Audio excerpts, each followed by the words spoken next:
Okay, hello YouTube. I'm going to try something a little different today than I've ever done before. I'm going to do a DVD update, which is very common amongst my movie review peers online, but I've always kind of found them to be kind of a strange idea for video topics. I like to bargain DVD buy. I'm sure a lot of people do that now because they're getting cheaper and cheaper and more common everywhere you go.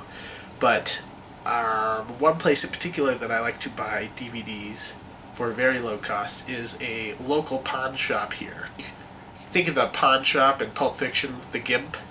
It's very similar to that. But they have a butt ton of DVDs and they have really good deals. You can get like 10 for $20 or something like that. So most of it is crap, but they have so much that you can guarantee to find 10 that will satisfy you.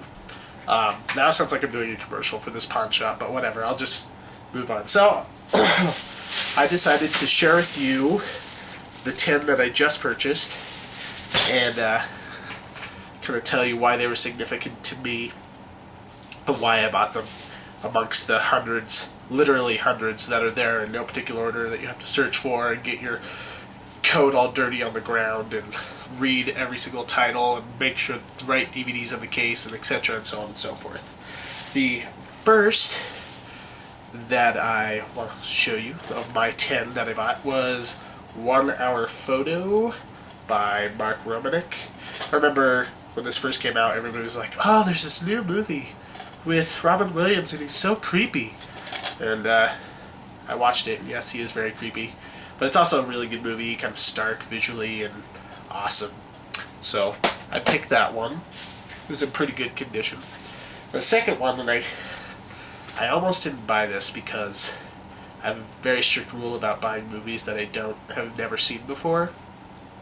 But I made an exception for this one because it was just too awesome to pass up. There's a double DVD of Coffee and Friday Foster starring Pam Grier. And ever since I saw Black Dynamite, maybe even a little bit before that, kind of going through this weird blaxploitation phase. But another rule that I usually follow is I don't buy these double disc things because I think they're just kind of cheesy and cheap feeling. But they actually have the DVDs separately, so it's kind of a better deal than usual with these kind of things. So I'm pretty excited to check these out. I've never seen them before, and they may actually be completely crappy, and if so, I'll just take them back there and trade them for something else, but I'm pretty sure I'm going to be somewhat happy with this in a kind of a cheesy sort of way. The next one is, this might kind of surprise some people because it's really common, most people should already own this movie, but I didn't. Desperado, Robert Rodriguez. I was always kind of wondering if I should just get the 3-pack that comes with El Mariachi and Once Upon a Time in Mexico, but I already had Once Upon a Time in Mexico, so I just decided to get this with my 10, and if I ever come across El Mariachi, or if I have to order it, I will. The next one on my list is Rules of Attraction by Roger Avary, who co-wrote Pulp Fiction. This is kind of a controversial movie for some reason. I don't know why, but a lot of people really, really hate this movie.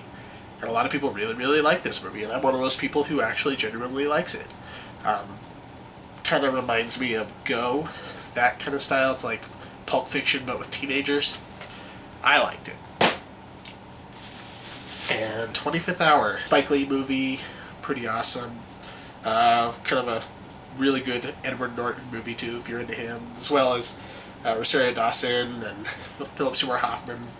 One of my favorite Spike Lee movies, actually, even though it's not the most Spike Lee of his movies. Why I like going to pawn shops is because you find these really weird movies that you would probably never find anywhere else.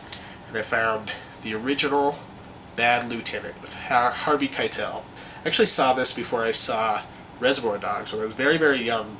And if you've ever seen this movie, you know that it's pretty hardcore. It's NC-17, and I don't even think they tried to scale it down for the R rating. It's just a balls to the wall, kind of really dark, ultra realist. When I heard they were remaking it, I was just dumbfounded at how dumb of an idea that is. But it didn't do well, so there you go. Okay, and another kind of cool find, and another movie that you're probably surprised I don't already own, but now I do, is the original Die Hard. This is kind of cool because it's this weird 5-star collection thing. I've seen this on a few other DVDs. It's like this kind of, I don't know, pseudo Criterion sort of thing that they were doing, some distribution company was doing, and it's actually really loaded special features on this. I don't know if you can see that, but it's just like, look at all of those special features. And I am one of those people who love special features. So it's 2 discs. It's they have a Die Hard trilogy that you can buy in like a set, kind of a cheap set, and my roommate owns that, and I think this is probably a better edition as far as just all the stuff you can get with it. So it's actually a pretty cool find. Next one is Good Night and Good Luck, George Clooney. I just really like this movie. There's not much to say about it. It's cool, stylish. Seen it a couple times, saw it when it was new, and was checking it out because of the Oscars, and then saw it again for a class about journalism, and rediscovered that I still do like it a lot, so it's worth owning. The next one is Very Bad Things, and if anyone remembers this movie, then you probably thought the same thing I thought when The Hangover came out. It's like, that movie looks a lot like Very Bad Things. Granted, The Hangover is not nearly as dark. This involves hiding and killing a prostitute, or not in that particular order, but it's a good friends turning on friends kind of movie. But it has a similar sort of vibe as The Hangover, so I don't know. If you like The Hangover and you've never seen Very Bad Things, you should definitely check it out.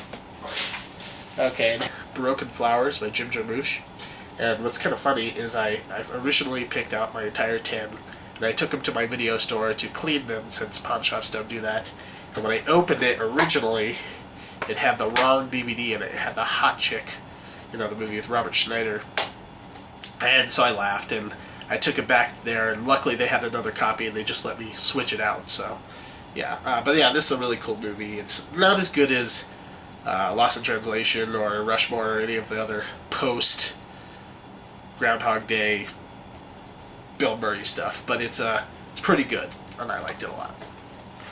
And finally, saving the best for last, I have the original VHS copy of The Little Mermaid. Now,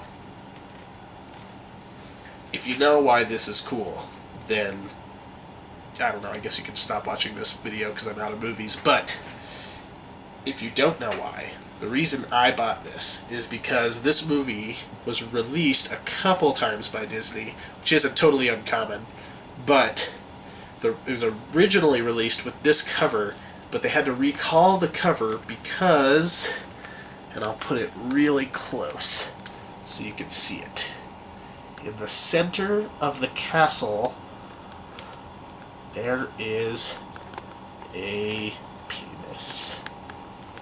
Yep, right there. And because of that, they had to recall this cover and re-release it. So if you first got this, very, very first, it had the penis castle.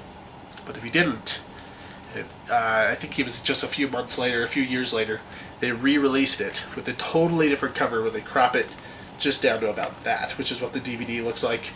So I was pretty pumped to find this. Okay, so there's my DVD update.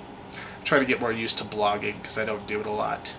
So I don't know if you have any suggestions how I can change it up a little bit. Maybe a different background. Figured my DVDs would be a good background for this kind of video, but whatever. I'm gonna go now, but just wanted to say hi and leave you with another video, and we have some more reviews coming next week, so stay tuned for those. Bye.